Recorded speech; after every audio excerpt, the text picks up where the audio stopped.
தடக தோட்ட மேலாண்மை பிரிவு பொதுச் செயலாளர் ஆதவ் அர்ஜுனா கரூர் சம்பவம் தொடர்பாக எக்ஸ் தளத்தில் வன்முறையில் ஈடுபட்டு புரட்சியை உண்டாக்க வேண்டும் என கருத்துக்களை பதிவிட்டார். இந்த பதிவை சிறிது நேரத்திலே அவர் நீக்கிவிட்டார்.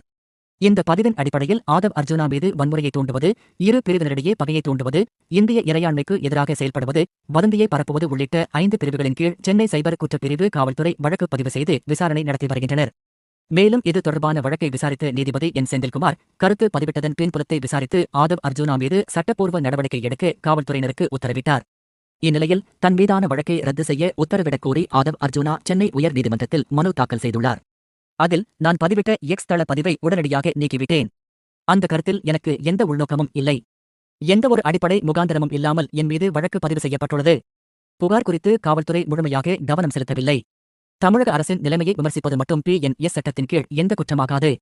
மாநிலத்தை கவிழ்க்க அல்லது இந்திய இறையாண்மை, ஒற்றுமை மற்றும் ஒருமைப்பாட்டிற்கு ஆபத்தை விளைவிக்கும் எந்தவொரு சதித்திட்டத்திலும் நான் ஈடுபடவில்லை. தீங்கு விளைவிக்கும் சக்திகளுடன் உடந்தையாக நான் இருப்பதாக எந்த வகையிலும் எனது பதிவு பிரதிபலிக்கவில்லை. ஆளும் ஆட்சியை விமர்சிப்பது எந்தவொரு கிரிமினல் குற்றம் அல்ல. அரசியல் காழ்ப்புணர்ச்சியுடன் என் மீது வழக்கு பதிவு செய்யப்பட்டுள்ளது. எனவே என் மீதான வழக்கு விசாரணைக்கு தடை விதிப்பதோடு வழக்கை ரத்து செய்ய வேண்டும் என ஆதவ் அர்ஜுனா குறிப்பிட்டுள்ளார். இந்த மனு நீதிபதி என் சதீஷ்குமார் முன் விரைவில் விசாரணைக்கு வரவுள்ளது.